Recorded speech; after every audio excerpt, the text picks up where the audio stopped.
യജമാനനായ അല്ലാഹു റബ്ബ് സുബ്ഹാനഹു വ തആല ആ പടച്ച റബ്ബിനെ കുറിച്ച് ചിന്തിച്ച് ജീവിക്കണം.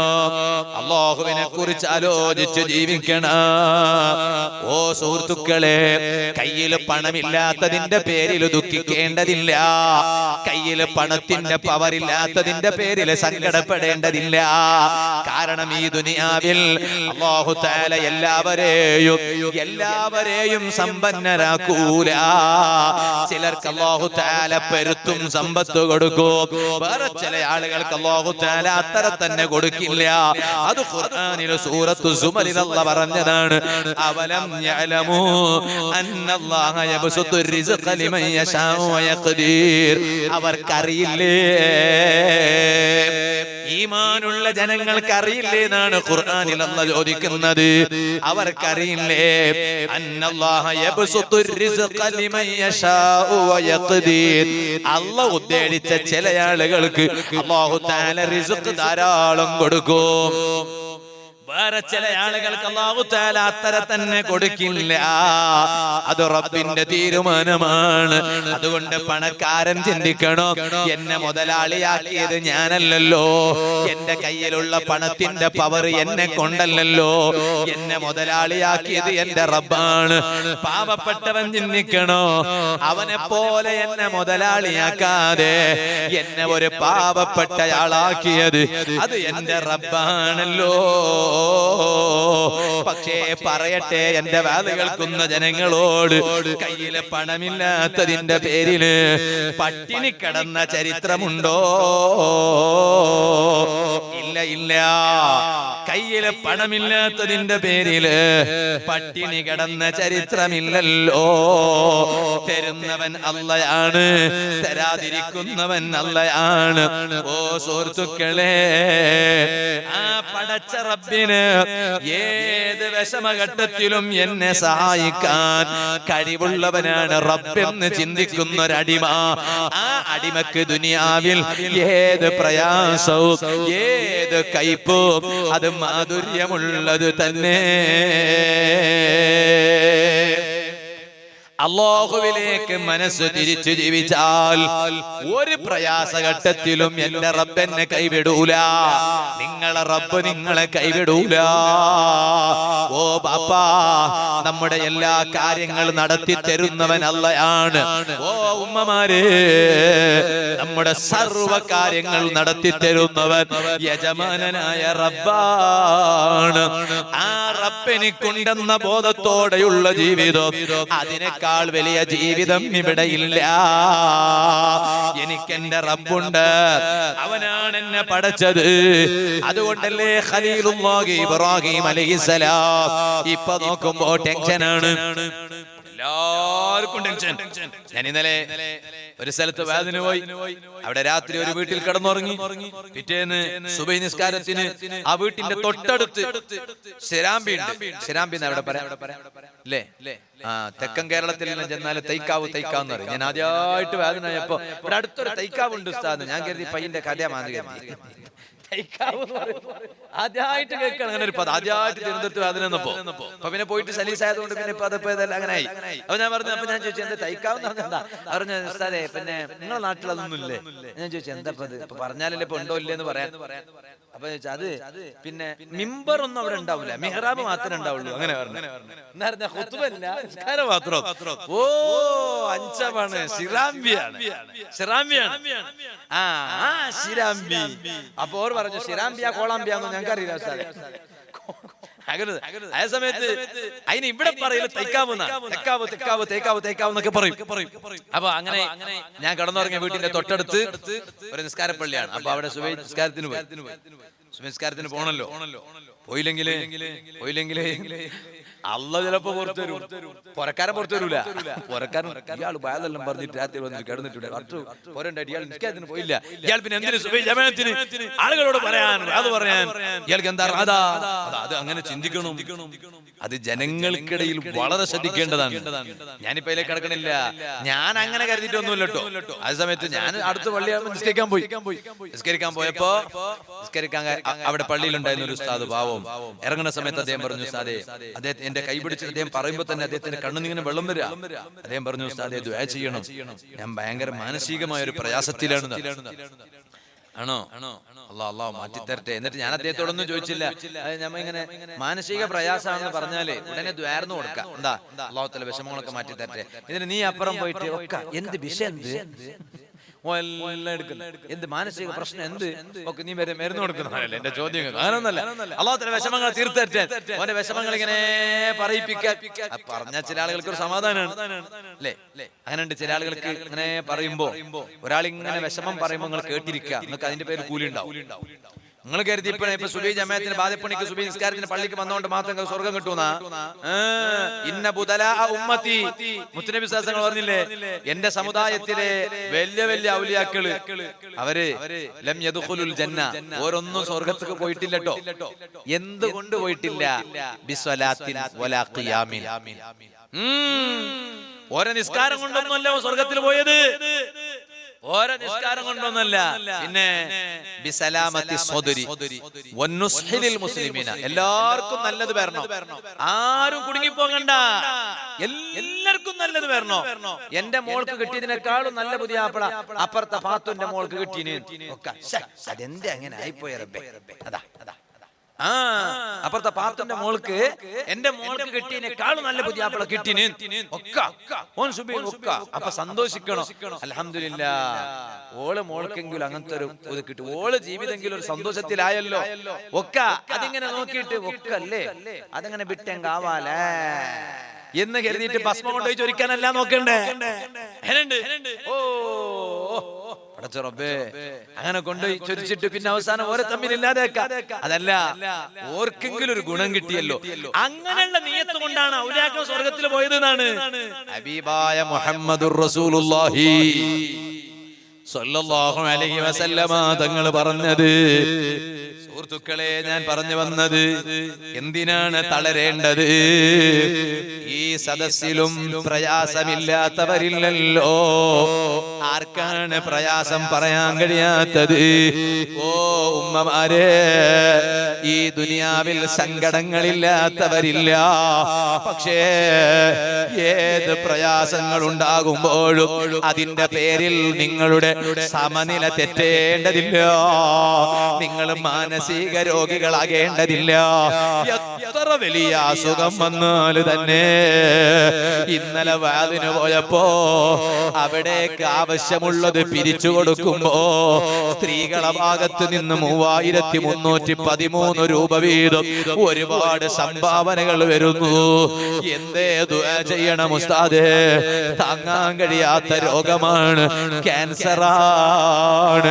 അല്ലാഹുവേ, നീ അവർക്ക് ശിഫാ നൽകണേ അല്ലാ. ഈ നാട്ടിലും അത്തരത്തിലുള്ള രോഗം കൊണ്ട് പ്രയാസപ്പെടുന്നവരുണ്ടോ? ഞങ്ങളിലുണ്ടോ? ശിഫാ നൽകണേ അല്ലാ. ഞങ്ങൾക്ക് ആർക്കും താങ്ങാൻ കഴിയാത്ത ഒരു രോഗവും തന്ന് പരീക്ഷിക്കല്ലേ അല്ലാ. പറയട്ടെ, എത്ര വലിയ രോഗം റബ്ബ് തന്നിട്ടുണ്ടെങ്കിലോ തന്നവൻ എന്റെ റബ്ബല്ലേ ഉമ്മ, തന്നവന് നിങ്ങളെ റബ്ബല്ലേ ബാപ്പാ. ആ റബ്ബിന് മാറ്റാൻ കഴിയാഞ്ഞിട്ടല്ലോ, ആ റബ്ബിനെ രോഗം മാറ്റാൻ കഴിയാഞ്ഞിട്ടാണോ? ആ റബ്ബിന്റെ മേലൊന്ന് ബരമേൽപ്പിക്കൂ. അള്ളാന്റെ ഔദാര്യം കൊണ്ട് അള്ള രോഗം മാറ്റി തന്നേക്കോ. ഇനി ഇല്ല എന്നാണോ? പടച്ച റബ്ബ് എനിക്ക് അതിന് പകരം ആഖിറത്തിൽ വലിയ പദവി റബ്ബ് നിശ്ചയിച്ചിട്ടുണ്ടാകും. എന്തായാലും ഞാൻ എന്റെ റബ്ബിനെ കൈവിടൂല, ഞാൻ എന്റെ റബ്ബിനെ മറക്കൂല. ആ റബ്ബിനെ ഖൽബിൽ കൊണ്ട് നടന്ന് ജീവിക്കുന്നവൻ അവന് ദുനിയാവിലോ ആഖിറത്തിലോ പരാജയപ്പെടാൻ വകുപ്പില്ല കേട്ടോ. അതുകൊണ്ടല്ലേ ഖലീലുല്ലാഹി ഇബ്രാഹിം നബി അലൈഹിസ്സലാം, ആ ഇബ്രാഹിം നബി അലൈഹിസ്സലാമിനെ തീയിൽ കൊണ്ടുപോയിട്ടപ്പോ അവിടേക്ക് ആദ്യമായി വന്നത് ആരാണ്? മലക്കുൽ മുഖറബായ മലക്ക് ജിബ്രീൽ അലൈഹിസ്സലാം വന്നിട്ട് എന്താ ചോദിച്ചത്? അലക ഹാജതുൻ യാ ഇബ്രാഹിം, അല്ല ഇബ്രാഹിം നബിയേ, എന്നിലേക്ക് നിങ്ങൾക്ക് വല്ല ആവശ്യമുണ്ടോ? ഇബ്രാഹിം നബി അലൈഹിസ്സലാം പറഞ്ഞ മറുപടി എന്താണ്? ഇലൈക ഫലാ, ഓ നിങ്ങളിലേക്ക് എനിക്ക് ആവശ്യമില്ല. ഈ തീകുണ്ടാരത്തിലേക്ക് എന്നെ ഇവർ വലിച്ചെറിയുന്നു. ഇത് കാണുന്ന ഒരു റബ്ബില്ലേ, ആ റബ്ബിന്റെ അടിമയല്ലേ ഞാൻ.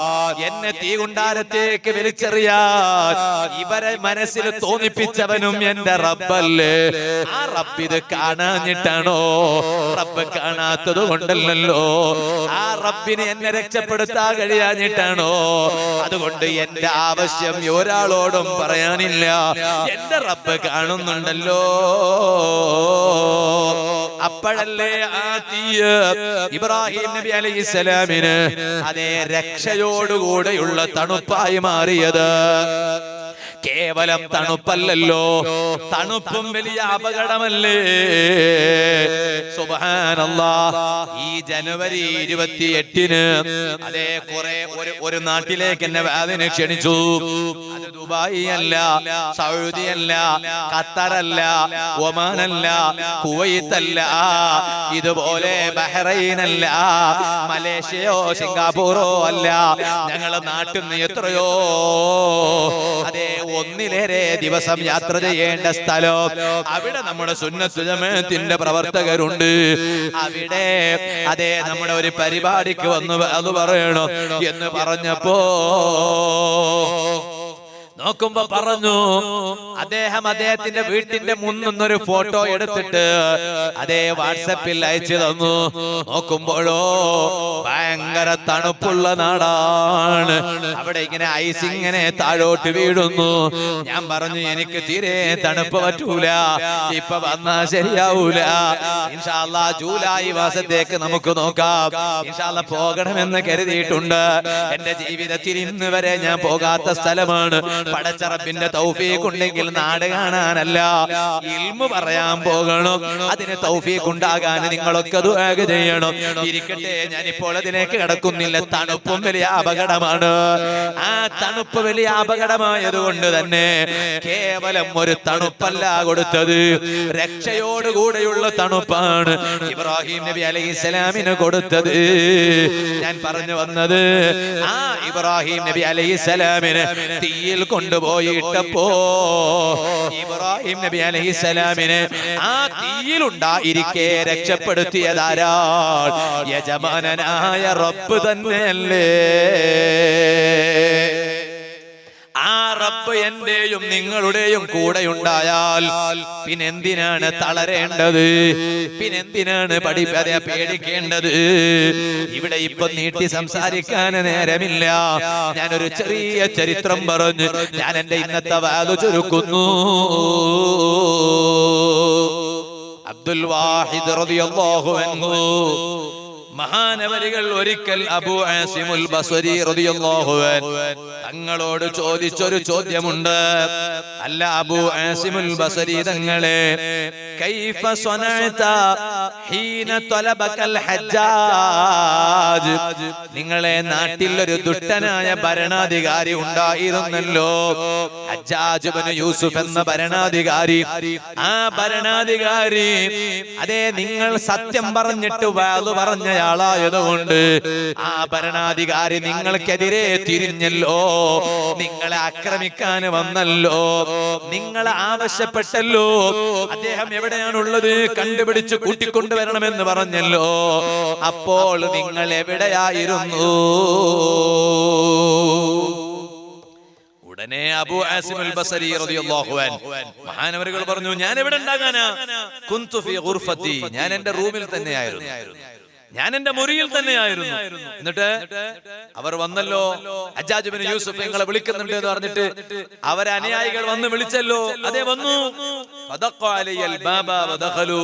അവർ വന്നിട്ട് എന്റെ വീട്ടിന്റെ വാതിൽ മുട്ടി. അവർ വീട്ടിന്റെ ഉള്ളിലേക്ക് വന്നപ്പോ ആരോ എന്നെ ഒരു കൊടയലങ്ങ് കൊടഞ്ഞതുപോലെ എനിക്ക് തോന്നിയതാണ്. ഒറ്റ കൊടച്ചിൽ. അല്ലാഹ്. അങ്ങനെ ആയപ്പോഴേക്ക് ഞാനിതാ കണ്ണങ്ങ് തുറന്നു നോക്കുമ്പോ ഫൈദാ അന അലാ അബീ ഖുബൈസ് ബി മക്ക, മക്കയിലെ വലിയ പർവ്വതമായ അബൂ ഖുബൈസ്, ആ പർവ്വതത്തിന്റെ മുകളിൽ ഞാൻ അങ്ങ് എത്തിപ്പോയി. ദുഷ്ടനായ ഭരണാധികാരി ആളെ പറഞ്ഞയച്ചിട്ട് എന്നെ കൂട്ടിക്കൊണ്ടുവരാൻ വേണ്ടി വന്നപ്പോ, ആളുകൾ വന്നപ്പോൾ ഞാൻ എന്റെ റൂമിൽ തന്നെ ആയിരുന്നു. അവർ ഉള്ളിൽ കടന്നപ്പോ ഞാൻ അങ്ങ് കണ്ണു തുറന്നപ്പോ എന്നെ ഞാൻ കാണുന്നത് മക്കയിലാ. അല്ല, ആ പർവ്വതം എന്ന് പറഞ്ഞാൽ ആളുകളില്ലാത്ത സ്ഥലമാണല്ലോ. ഉടനെ അബ്ദുൽ വാഹിദ് റളിയല്ലാഹു അൻഹു അബൂ ആസിമുൽ ബസരി തങ്ങളോട് ചോദിച്ചു, അതെ, മിൻ ഐന കുന്ത തഅകുലു, നിങ്ങൾ എവിടുന്നാണ് ഭക്ഷണം കഴിച്ചിരുന്നത്? ഭക്ഷണമൊന്നും കിട്ടാത്ത ഒരു പർവ്വതമല്ലേ, ഒരു കുന്നല്ലേ അത്? നിങ്ങൾ എവിടുന്നാണ് ഭക്ഷണം കഴിച്ചിരുന്നത്? അപ്പോഴാണ് അതേ മഹാനവരുകൾ പറയാണ്, കാനത്തതി ഇലയ്യ അജൂസുൻ വഖത ഇഫ്താരി. ഭക്ഷണത്തിന്റെ നേരമാകുമ്പോ ആ പർവ്വതത്തിലേക്ക് ഒരു വയസ്സായ ഒരു കിളവി, ഒരു വയസ്സായ ഒരു ഉമ്മാമ, ഒരു വയസ്സായ ഒരു മാമ വരാറുണ്ടായിരുന്നു. ആ മാമ 2 റൊട്ടി കൊണ്ടുവരാറുണ്ടായിരുന്നു. ആ റൊട്ടി മക്കത്തെ റൊട്ടിയല്ല, എന്റെ നാട്ടിൽ ഞാൻ കഴിച്ചിരുന്ന റൊട്ടിയാണത്. ആ റൊട്ടിയാണ് വയസ്സായ ഉമ്മാമ മക്കയിലുള്ള ഞാനുള്ള പർവ്വതത്തിൽ കൊണ്ടുവന്ന് തരുന്നത്. സുബ്ഹാനല്ലാഹ്, അല്ലാഹുവിന്റെ സഹായം ഒന്ന് നോക്കൂ ചെറുപ്പക്കാരെ. മിഅ്റാജുൽ ഹുദ എന്ന് പറയുന്ന ഓൾഡ് സ്റ്റുഡൻസ് സംഘടനയിൽ യുവാക്കളോട് പറയട്ടെ, പടച്ച റബ്ബിന്റെ ദീനിന് വേണ്ടി പ്രവർത്തിക്കുക. അല്ലാഹ് നിങ്ങൾക്ക് തന്ന ആയുസ് റബ്ബിന്റെ നന്മക്ക് വേണ്ടി പ്രവർത്തിക്കുമ്പോ നിങ്ങളുടെ പ്രയാസങ്ങൾ അല്ലാഹ് തീർത്തു തരൂ, നിങ്ങളുടെ സങ്കടങ്ങൾ അല്ലാഹ് തീർത്തു തരൂ, നിങ്ങളുടെ വിഷമങ്ങൾ അല്ലാഹ് തീർത്തു തരൂ, നിങ്ങളെ ഉദ്ദേശം അല്ലാഹ് അതേ ആസുലാക്കി തരൂ. ഈ മഹാനോ, ആ മഹാനുണ്ടായിട്ട് പോലും, റൂമിലുണ്ടായിട്ട് പോലും ആ മഹാനെ അതേ കൂട്ടിക്കൊണ്ടുപോകാൻ കഴിഞ്ഞില്ല. നേരെ മഹാൻ എത്തിയത് മക്കയിലെ വലിയ പർവ്വതത്തിലാണ്. അവിടെ എത്തിച്ച റബ്ബോ, ആ റബ്ബ് അവർക്ക് ഭക്ഷണം കൊടുക്കാൻ മറന്നില്ല. ഒരു പ്രായം ചെന്ന ഉമ്മാമാനെ റബ്ബ് സംവിധാനിച്ചു. ആ ഉമ്മാമ കൊണ്ടുപോയി അതേ നാട്ടിൽ കഴിച്ചിരുന്ന പത്തിരി കൊടുക്കുന്നുണ്ട്. ഇത് കേട്ടപ്പോഴേക്ക് അബ്ദുൽ വാഹിദ് റളിയല്ലാഹു അൻഹു അബൂ ആസിമുൽ ബസരി തങ്ങളോട് പറയാണ്, തിൽക ദുനിയാ, അതാണ് അബൂ ആസിം തങ്ങളെ ദുനിയാവെന്ന് പറഞ്ഞാൽ. ആ ദുനിയാവിനോട് അല്ലാഹു തആല അബൂ ആസിം തങ്ങൾക്ക് ഖിദ്മത്ത് ചെയ്യാൻ കൽപ്പിച്ചതാണ്. പടച്ച റബ്ബിന്റെ ദുനിയാവല്ലേ, ആ ദുനിയാവ് ആർക്കും അല്ലാഹ് കീഴ്പ്പെടുത്തി കൊടുക്കൂലേ. അതുകൊണ്ട് കൽബിൽ ഒരു ചിന്ത വേണം, അല്ലാഹ് എന്റെ റബ്ബല്ലാതെ എനിക്കാരുമില്ല, എന്റെ റബ്ബല്ലാതെ എനിക്കൊന്നുമില്ല. ഈ ചിന്ത കൽബിൽ കൊണ്ട് നടന്ന് പടച്ച റബ്ബിലേക്ക് മനസ്സ് തിരിച്ച് നല്ലവരായി ജീവിച്ച് നല്ലവരായി മരിക്കാൻ ഒരുങ്ങിക്കോ. ഇത് ഞാൻ എന്റെ ഇന്നത്തെ വാദിന്റെ സദസ്സിൽ ഓർമ്മപ്പെടുത്തി ഞാൻ നിർത്തട്ടെ. നിങ്ങളെല്ലാം ഒന്ന് എണീറ്റ് നിൽക്കുമോ? അവിടെ തന്നെ നിന്നാ മതി. ഞാൻ എന്റെ സംസാരം നിർത്തുന്നു. പറയട്ടെ, പഴയ കാലത്ത് ഇവിടെ ഉള്ളവർ ഇന്ന് നമ്മോടൊപ്പമില്ല. ഈ ബാദപ്പുണിയിൽ തന്നെ ഖബർസ്ഥാനിൽ പോയി കിടക്കുന്ന ഖബറാളികളില്ലേ? ഇവിടെ ഞങ്ങൾ ഭക്ഷണം കഴിച്ചിട്ട് വരുമ്പോ ഒരു ഇടുങ്ങിയ പാലത്തു കൂടെയാണ് വന്നത്. നിങ്ങൾക്ക് മനസ്സിലായി കാണും ഏതായിരിക്കും ആ പാലം. സുബ്ഹാനല്ലാഹ്, ഞങ്ങളെ മുന്നിലെ വണ്ടി, ആ വണ്ടി ഒരു ചെറിയ വണ്ടിയായതുകൊണ്ട് അങ്ങ് വേഗം പോയി പാലം വിട്ട് കടന്നു. അതിന്റെ ബേക്കിലാണ് അതേ ഉസ്താദ് മുന്നിൽ ഇരിക്കുന്നു, ബേക്കിൽ ഞാൻ ഇരിക്കുന്നു. അതേ വരുന്നു ഞങ്ങളെ വണ്ടി ഓടിക്കുന്ന ഞങ്ങളെ പ്രിയപ്പെട്ട ശിഷ്യൻ ശിഷ്യൻ എന്ന് പറഞ്ഞാൽ മുതഅല്ലിമായി പഠിച്ചുകൊണ്ടിരിക്കുന്ന ശിഷ്യന്റെ പഠനം മുടക്കിയിട്ട് വേദന പോകുമ്പോ വണ്ടി ഓടിപ്പിച്ചല്ല. അങ്ങനെ ചിന്തിക്കൂല. ഞാൻ അള്ളാന്റെ കോടതിയിൽ ഉത്തരം പറയണ്ടേ? പിന്നെ അത് പഠനം കഴിഞ്ഞ് ഫാരിഗായി വന്ന് വേറെ ആരെയും നിർത്തുന്നതിനേക്കാൾ ഏറ്റവും നല്ലത് ഞങ്ങളെ ശിഷ്യന്മാരെ തന്നെ കൂടെ നിർത്തലാണ് എന്ന് കരുതിയിട്ട് നിർത്തിയതാ. അങ്ങനെയാണ്.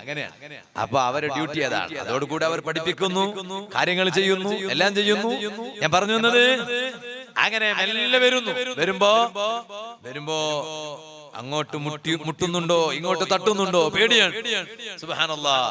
ഉസ്താദ് അങ്ങോട്ട് നോക്കുന്നു, അങ്ങോട്ട് മുട്ടുന്നുണ്ടോ, ഉസ്താദിന് ബേജാറ്. വണ്ടി ഓടിക്കുന്ന ആളും അയാൾ പേടിക്കുക, അങ്ങോട്ട് മുട്ടുന്നുണ്ടോ. പാലായത് മനസ്സിലായിണ്ടാവൂലേ? അയാൾ പേടിക്കുന്നു. ഞാനും പിന്നെ എങ്ങനെ കൂളായിട്ടിരിക്കുന്നു.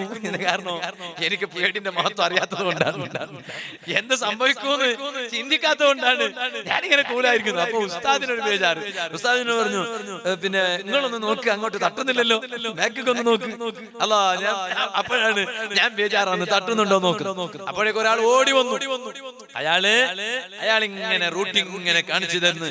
ഇങ്ങനെ ബരി, ഇങ്ങനെ ബരി, ഇങ്ങനെ ബരി, ഇങ്ങനെ ബരി. അല്ലാ, അപ്പോഴേക്ക് ഞാൻ ഉസ്താദിനോട് പറഞ്ഞു, അല്ല ഈ പാലം ഈ രണ്ട് കാല് സ്വർഗത്തിലെത്തിയാലേ സന്തോഷിച്ചാ മതി, ഒരു കാല് സ്വർഗത്തിനും ഒരു കാല് സ്വർഗത്തിന്റെ പുറത്തും. അപ്പോഴും സന്തോഷിക്കണ്ട, ആയിട്ടില്ല. രണ്ട് കാലും സ്വർഗത്തിലെത്തി എന്ന് ഉറപ്പായാലേ സന്തോഷിക്കൂ. ഞാൻ ഉസ്താദിനോട് ഇങ്ങനെ പറയുമ്പോ ഉസ്താദ് ഇങ്ങനെ ചിരിക്കാണ്. അല്ലാ, ഞാൻ പറഞ്ഞു വന്നത് ദുനിയാവിലെ ഒരു ചെറിയ പാലത്ത് കൂടെ വിട്ട് കിടക്കുമ്പോ വണ്ടി അപ്പുറം തട്ടുന്നുണ്ടോ, ഇപ്പുറം മുട്ടുന്നുണ്ടോ, ചിന്തിച്ചു പോയില്ലേ? വണ്ടി മുട്ടിയാലോ ബേജാറായി പോയില്ലേ? പറയട്ടെ മോമിനീങ്ങള്, ഇവിടത്തെ പാലം എന്തു പാലമാണ്? പരിശുദ്ധ ഖുർആനിൽ അല്ലാഹ് രണ്ട് ഊത്തിനെ കുറിച്ച് പരിചയപ്പെടുത്തുന്നുണ്ടല്ലോ. വനുഫിഖ ഫിസ്സൂരി ഫസ്വഇഖ മൻ ഫിസ്സമാവാതി വമൻ ഫിൽ അർളി ഇല്ലാ മൻ ശാ അല്ലാഹ്. ഈ ആയത്ത് പറയുമ്പോൾ ഒരുപാട് പറയാനുണ്ട്, ഒരുപാട് സംഭവങ്ങൾ പറയാനുണ്ട്. ആരാണ് ആദ്യം മരിക്കുന്നത്, അവസാനം മരിക്കുന്നത് ആരാണ്? മലക്കുകളെ കൂട്ടത്തിൽ അവസാനം മരിക്കുന്നത് ജിബ്രീൽ അലൈഹിസ്സലാമാണോ, അസ്രായീൽ അലൈഹിസ്സലാമാണോ? ഇന്ന് ഞാനിപ്പോൾ അതിലേക്ക് കടക്കുന്നില്ല. ഇൻഷാ അല്ലാഹ് നാളെ സുംകഥകട്ടയിലാണ് അത്. ഞാൻ ഈ വിഷയത്തിന്റെ ബാക്കി നാളത്തെ വാതിലേക്ക് നീട്ടിവെക്കുന്നു. സൂറെന്ന കാളത്തിൽ ഒരു ഊത്തില്ലേ ബാപ്പാ, ഒരു ഊത്തില്ലേ ഉമ്മാ? ആദ്യത്തെ ഒന്നാമത്തെ ഊത്തങ്ങ് നടന്നപ്പോ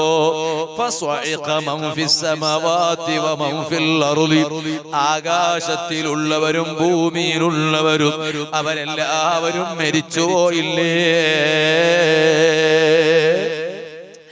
ഇല്ലാ മൻ ശാ അല്ലാഹ്. ആ ഊത്ത് കേട്ടപ്പോഴും മരിക്കാത്തവരുണ്ടല്ലോ. അതാരാണ് എന്നത് ഇന്ന് പറയില്ല. ഒന്നാമത്തെ ഊത്ത് കേട്ടപ്പോഴേക്ക് എല്ലാവരും അങ്ങ് മരിക്കുന്നു. അല്ലാഹ് ഉദ്ദേശിച്ചവർ വഴികേന്ന് പറഞ്ഞില്ലേ? ആ റബ്ബ് ഉദ്ദേശിച്ചവരാരാണ്? അത് അല്ലാഹയാണോ? അല്ല അല്ലാഹന്റെ അടിമകളിലുണ്ടോ? അതെല്ലാം എന്റെ നാളത്തെ വാതിലേക്ക് നീട്ടിവെക്കുന്നു. ഇനി ഞാൻ പറയട്ടെ, ثم نفخ فيه أخرى. പിന്നെ രണ്ടാമത്തെ ഊത്ത് നടക്കുന്നു. അത് പുനർജന്മത്തിനുള്ള ഊത്താണ്. ഇവിടത്തെ ജീവിതം കഴിഞ്ഞാൽ മരണത്തിന് ശേഷം ഒരു പുനർജന്മമുണ്ടല്ലോ. ആ രണ്ടാമത്തെ പുനർജന്മത്തിനുള്ള ഊത്ത് കൊടുത്തപ്പോ ഫൈദാഹും ഖിയാമുൻ യൻദുറൂൻ. എല്ലാവരും എണീറ്റ് നോക്കാൻ തുടങ്ങി. വണ്ടി പാലത്തിൽ മുട്ടിയോ എന്നുള്ള നോട്ടമല്ല, കുടുങ്ങിപ്പോയോ എന്ന നോട്ടമല്ല, എന്തു നോട്ടമാണ്. ഓ ഉമ്മ, നിങ്ങളും അവിടുന്ന് നോക്കാൻ തുടങ്ങി. അത് പറയുന്ന നൗഫൽ സഖാഫിയോ നോക്കാൻ തുടങ്ങി. എല്ലാവരും നോക്കുകയാണ്. എന്തു നോട്ടമോ! എല്ലാവരും നോക്കുന്നു. എന്റെ അവസ്ഥ എന്തായിരിക്കോ? എന്റെ റബ്ബ് എന്നെ എന്ത് ചെയ്യൂ? മുകളിലോട്ടങ്ങ് നോക്കുമ്പോൾ മാറ്റം വന്നു പോയിട്ടുണ്ട്. താഴോട്ട് നോക്കുമ്പോൾ മാറ്റം വന്നു പോയിട്ടുണ്ട്. അതേ, അവിടുന്ന് ഓരോരുത്തരെ വിളിക്കുകയാണ്. എവിടെന്നാ വിളിക്കുന്നത്? റേഷൻ കാർഡ് ഉണ്ടാക്കാനല്ല, വോട്ടർ ID ഉണ്ടാക്കാനല്ല, ആധാർ കാർഡ് ഉണ്ടാക്കാനല്ല, പാസ്പോർട്ട് റിന്യൂവൽ ചെയ്യാൻ പാസ്പോർട്ട് ഓഫീസിൽ പോയപ്പോ ടോക്കൺ കിട്ടൂ. ആ ടോക്കൺ നമ്പർ വിളിക്കുമ്പോഴേക്ക് വന്നാ മതി. ടോക്കണിലേക്ക് നോക്കിയിട്ട് ഇപ്പൊ വിളിക്കൂന്ന് കാത്തിരിക്കുന്നു അല്ലേ? ഓ, വേല കേൾക്കുന്ന ഉമ്മമാര്, അസുഖം ബാധിച്ച് ഡോക്ടറിന്റെ അരികിൽ ചെന്ന് അതാ ടോക്കൺ എടുത്തു. ഇപ്പൊ വിളിക്കൂ. ടോക്കൺ നമ്പറിലേക്ക് നോക്കിയിട്ട് കാത്തിരിക്കുകയല്ലേ? ഇതുപോലെ അവിടെയും വിളിക്കുന്നവരുണ്ട്. ഓരോരുത്തരെ വിളിക്കുന്നു. നിങ്ങളിൽ ഓരോരുത്തരെയും വിളിക്കുന്നു. ഉമ്മമാരെ, നിങ്ങളിലും ഓരോരുത്തരെ വിളിക്കുന്നു. ആ വിളിക്കുമ്പോ അതേ, ഒരുത്തനെ വിചാരണ ചെയ്യുമ്പോ ഞാൻ നോക്കാണ് അവന്റെ കാര്യം എന്തായിരിക്കും. അവനിതാ രക്ഷപ്പെട്ടു, എന്റെ കാര്യം എന്തായിരിക്കോ? ഞാനിങ്ങനെ ബേജാറില്ല. എന്റെ ഉമ്മ എവിടെ? ഇവൽ ഉമ്മ, എന്റെ തലോടിച്ച എന്റെ ഉമ്മ എവിടെ? എന്റെ ബാപ്പ എവിടെ? എന്തേ അവർക്കിപ്പോ എന്നോട് വാത്സല്യം തോന്നുന്നില്ല? കുട്ടിക്കാലത്ത് എനിക്ക് വേണ്ടി ഉറക്കം പഠിച്ച എന്റെ പ്രിയപ്പെട്ട ഉമ്മനെ കാണുന്നില്ലല്ലോ. സുബ്ഹാനല്ലാഹ്, ഞാൻ പട്ടിണി കിടന്നാലും സാരമില്ല, എന്റെ മക്കള് പട്ടിണി കിടക്കരുത് എന്ന് സ്നേഹത്തോടെ വാത്സല്യത്തോടെ ഞങ്ങളെ പോറ്റി വളർത്തിയ പാപ്പനെ കാണുന്നില്ലല്ലോ. ഓ മക്കളെ, പാപ്പാക്ക് നിങ്ങളോട് വാത്സല്യമിഞ്ഞിട്ടല്ല, സ്നേഹമില്ലാഞ്ഞിട്ടല്ല, ഉമ്മക്ക് നിങ്ങളോട് വാത്സല്യമില്ലാഞ്ഞിട്ടല്ല. അവർക്ക് നിങ്ങളെ കുറിച്ച് ചിന്തിക്കാൻ അവിടെ നേരമില്ല. അവരുടെ സ്വന്തത്തെ കുറിച്ച് തന്നെ ആലോചിക്കാൻ അവർ വലിയ ബേജാറില്ല. ആ ഒരു ബേജാറിന്റെ നാള് വരാനുണ്ട്. ആ ഒരു സങ്കടത്തിന്റെ നാള് വരാനുണ്ട്. അതൊരു സന്തോഷമുള്ള നാളായി മാറണം. അതിന് ഇവിടെ നന്നായി അധ്വാനിക്കണം, ഒരുപാട് പ്രവർത്തിക്കണം, പ്രവർത്തിക്കുന്നവരോട് സഹകരിക്കണം, അവർക്ക് ഒത്താശ പാടണം, നല്ലത് ചെയ്യുന്നവരെ കൂടെ നിൽക്കണം. ഓ മിഅ്റാജുൽ ഹുദാ സംഘടനയിലെ പൂർവ്വ വിദ്യാർത്ഥികളായ എന്റെ അനുജന്മാരെ, വിശ്രമമില്ല ഇവിടെ. 45 വർഷങ്ങളുടെ ഇതിഹാസം പറയാനുണ്ട് നിങ്ങൾക്ക്. 1-2 ദിവസങ്ങളുടേതല്ല. ഈ 45 വർഷങ്ങളുടെ പ്രോഗ്രാമുകളിൽ ഏതെങ്കിലും ഒരു വർഷത്തിലെ ഒരു പരിപാടിയുടെ ഒരു സെക്കൻഡ് അല്ലാഹ് സ്വീകരിച്ചാ പോരെ. ഈ സംഘടനാ പ്രവർത്തനത്തിലൂടെ, പൂർവ്വ വിദ്യാർത്ഥി കൂട്ടായ്മയുടെ പ്രവർത്തനത്തിലൂടെ നിങ്ങൾക്ക് രക്ഷപ്പെടാൻ വേറെ വല്ലതും വേണോ? അതുകൊണ്ട് 46 കൊണ്ടാടണോ, 47 കൊണ്ടാടണോ? ഇനി 50ാം വാർഷികത്തിന് അതിവിദൂരമില്ല. ആ 50ാം വാർഷികം അതിവിപുലമായ രീതിയിൽ നടത്തണോ? അതിന് നിങ്ങൾക്കൊരു പ്രയാസം വേണ്ട. നേതൃത്വം നൽകാൻ എല്ലാ അർത്ഥത്തിലും തരപ്പെട്ട നേതൃത്വമായ ഞങ്ങളെല്ലാം വലിയ ബഹുമാനത്തോടെ കാണാറുള്ള ഒന്നരായ ഉസ്താദ് അവരുകൾ തന്നെയുണ്ട്. മുതഅല്ലിമായി പഠിക്കുന്ന കാലം മുതൽക്ക് തന്നെ സാധുവായ ഞാൻ ഉസ്താദിനെ കാണുന്നുണ്ട്. ഇപ്പോഴും ഒരു സമയത്തെ ഉസ്താദിന്റെ ഒരു നടത്തം ഇപ്പോഴും എനിക്ക് ഓർമ്മയുണ്ട്. കയ്യിൽ ഒരു ഡയറി ഉണ്ട്.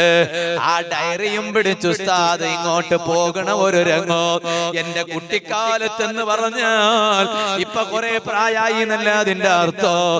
മുതഅല്ലിമായി പഠിക്കുന്ന സമയത്ത് ഞാൻ കണ്ടത് ഇപ്പോഴും ഓർക്കുന്നുണ്ട്. അങ്ങനെ നീണ്ട കാലം എല്ലാവർക്കും അല്ലാഹ് ദർസ് നടത്താൻ തൗഫീഖ് കൊടുക്കൂല. വഅദല്ല പ്രധാനം. വഅദാരും പറയൂ വഅദിനേക്കാൾ വലുത് ദർസാണ്. അത് എന്റെ ഉസ്താദ് എന്നോട് എപ്പോഴും പറയൂ. വഹ്യുസുന്ന പൊന്മള ഉസ്താദ്, അല്ലാഹുവേ നീ ആഫിയത്തുള്ള ദീർഘായുസ് നൽകണം റഹ്മാനേ. അതെ, ഇതിനു മുമ്പ് ഇവിടെ ഉസ്താദുള്ള ഒരു പരിപാടിക്ക് ഞാൻ ഇവിടെ വന്ന് വഅദ് പറഞ്ഞത് ഓർക്കുന്നുണ്ട്. ഉസ്താദിന്റെ സ്ഥാപനമായ ഞാൻ പഠിച്ച ജാമിഅ ഹിക്കമിയക്ക് വേണ്ടി ഈ ബാദപ്പുണിയിലെ പുരുഷന്മാരിൽ നിന്ന് സ്ത്രീകളിൽ നിന്ന് എത്രയോ ചാക്ക് അരി സംഭാവന പിരിവ് നടത്തിയിട്ട് അതെ അവിടെ എത്തിച്ചത് ഓർമ്മയുണ്ട്.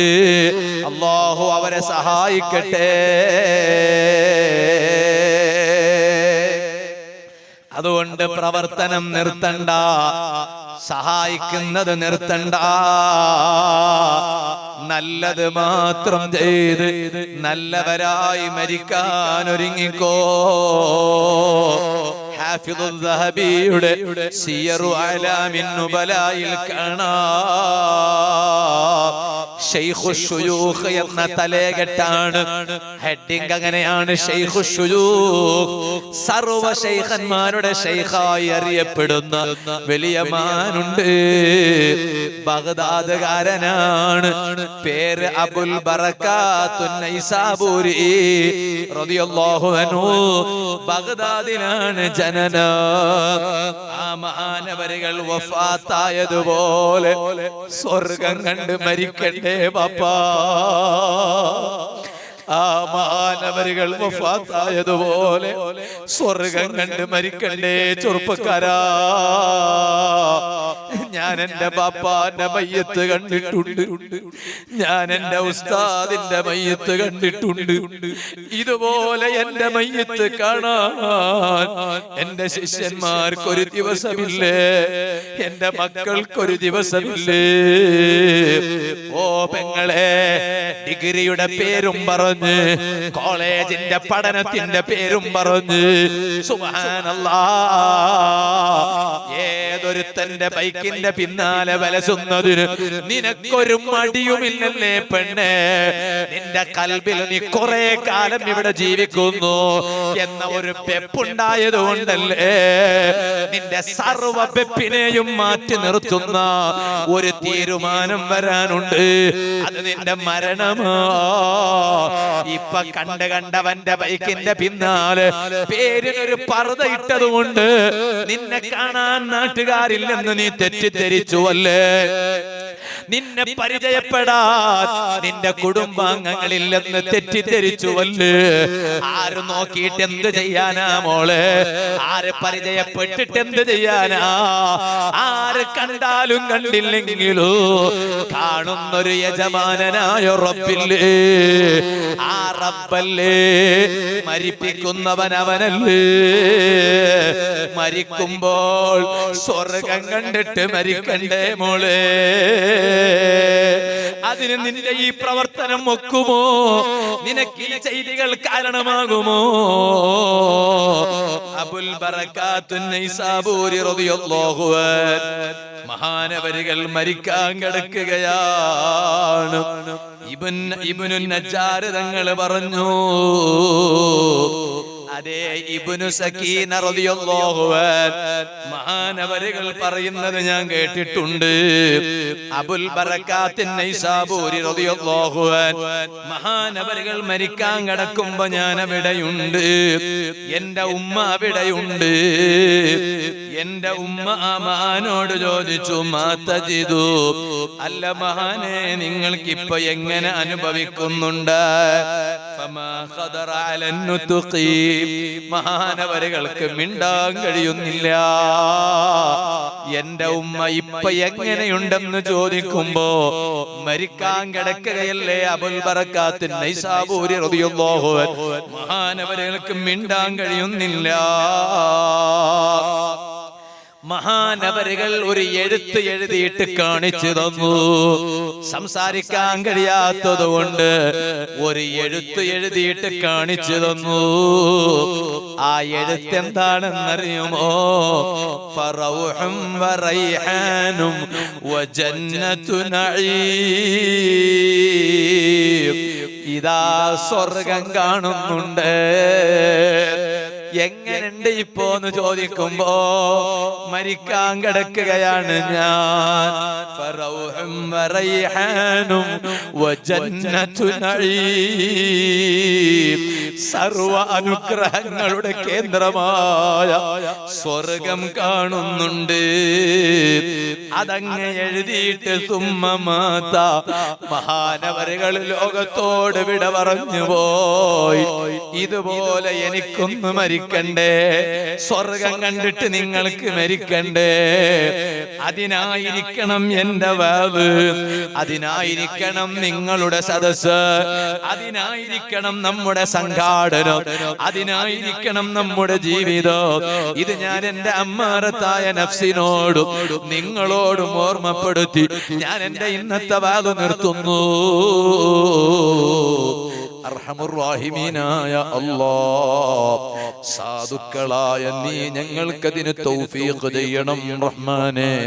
ഞങ്ങളെ ഈ സദസ്സ് ഞങ്ങൾക്ക് ഈമാനും തഖ്വയും ഇഖ്ലാസും വറഉം എല്ലാം വർദ്ധിക്കാൻ കാരണമാക്കണേ അല്ലാഹ്.